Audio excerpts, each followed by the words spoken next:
श्री विष्णु पुराण दूसरा अंश 15वां अध्याय। ऋतु का निदाघ को आदित्यगणोपदेश। श्री परशुराज जी बोले, हे मैत्रेय, ऐसा कहने पर राज को मौन होकर मन ही मन सोच विचार करते देव वे विप्रवर यहाँ अद्भुत संबंधिनी कथा सुनने लगे। ब्राह्मण बोले, हे राज शद्रालु, पूर्व काल में महर्षि ऋभु ने महात्मा निदाघ को उपदेश करते हुए जो कुछ कहा था वह सुनो। हे भूतपते, परमेष्टि श्री ब्रह्मा जी का ऋषुभु नामक एक पुत्र था। वह स्वभाव से ही परमार्थ तत्व का जानने वाला था। पूर्व काल में महर्षि पुलस्त्य का पुत्र निदाघ उन ऋषभ का शिष्य था। उसे उन्होंने अति प्रसन्न होकर संपूर्ण तत्व ज्ञान का उपदेश दिया था। हे नारेश्वर, ऋतुभु ने देखा कि संपूर्ण शास्त्रों का ज्ञान होते हुए भी निदाघ की अद्वैत में निष्ठा नहीं है। उस समय देविका नदी के तीर पर पुलस्त्य जी का बसाया हुआ वीरनगर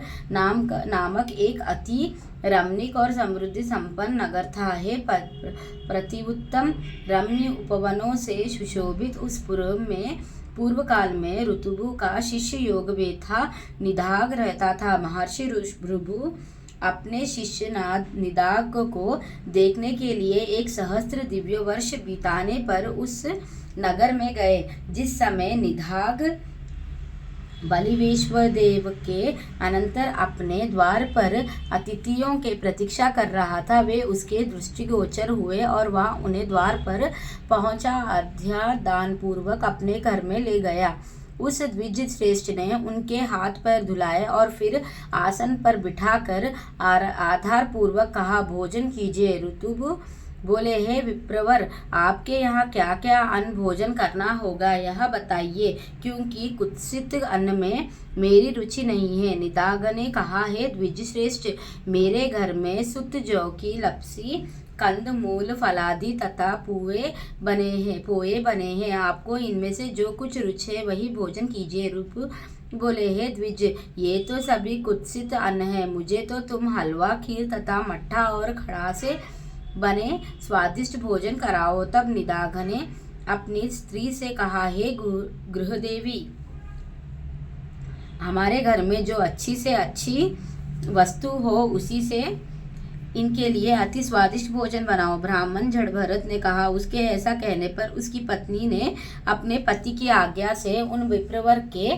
लिए अति स्वादिष्ट अन्न तैयार किया है। रांजन, ऋतुभु के यथेच्छा भोजन कर चुकने पर निदाघ ने अति विनती होकर उन महामुनि से कहा। निदाघ बोले, हे द्विज, कहिए, भोजन करके आपका चित्त स्वस्थ हुआ ना?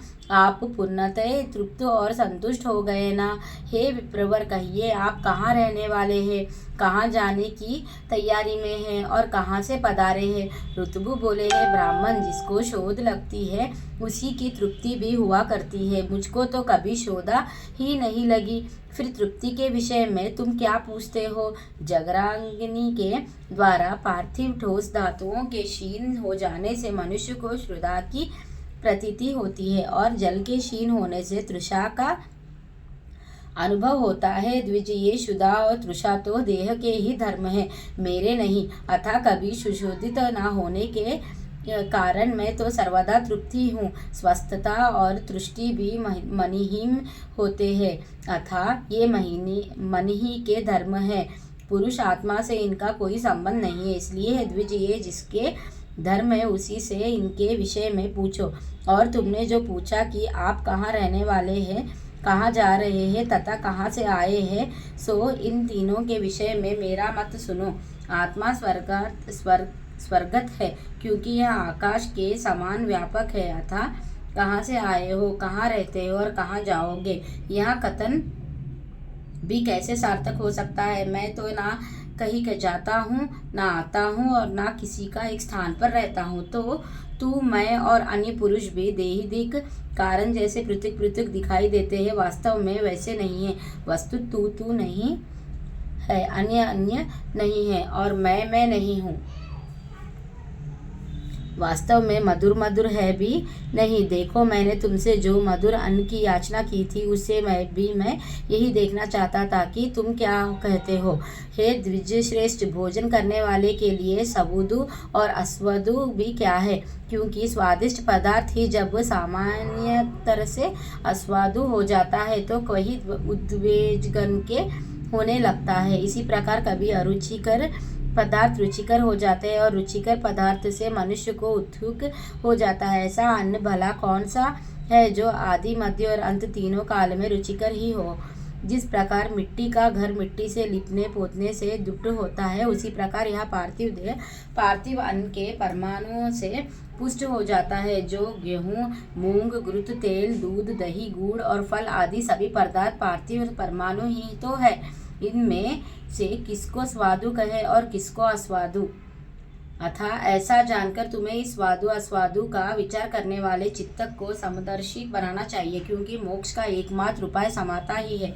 ब्राह्मण बोले, हे राजन, उनके ऐसे परमार्थमय वचन सुनकर महाभाग निधागन ने उन्हें प्रणाम करके कहा, प्रभु, आप प्रसन्न होइए, कृपया बतलाइए, मेरे कल्याण की कामना से आए हुए आप कौन है। हे द्विज, आपके इन वचनों को सुनकर मेरा संपूर्ण मोह नष्ट हो गया है। ऋतु बोले, हे द्विज, मैं तेरा गुरु ऋतुभु हूँ। तुझको सदा सदीविनी बुद्धि प्रदान करने के लिए मैं यहाँ आया था। अब मैं जाता हूँ। जो कुछ परमार्थ है वह मैंने तुझसे कह ही दिया है। इस परमार्थ का विचार करते हुए तू इस संपूर्ण जगत का एक वासुदेव परमात्मा ही का स्वरूप जान। इसमें भेदभाव बिल्कुल नहीं है। ब्राह्मण बोले, तदंतर निधाग ने बहुत अच्छा कह सुन उन्हें प्रणाम किया और फिर उससे परम भक्तिपूर्वक पूजित हो ऋतुभु स्वच्छानुसार चले गए। इस प्रकार श्री विष्णु पुराण के दूसरे अंश में 15वां अध्याय समाप्त। श्री विष्णु पुराण की जय। लक्ष्मी नारायण की जय।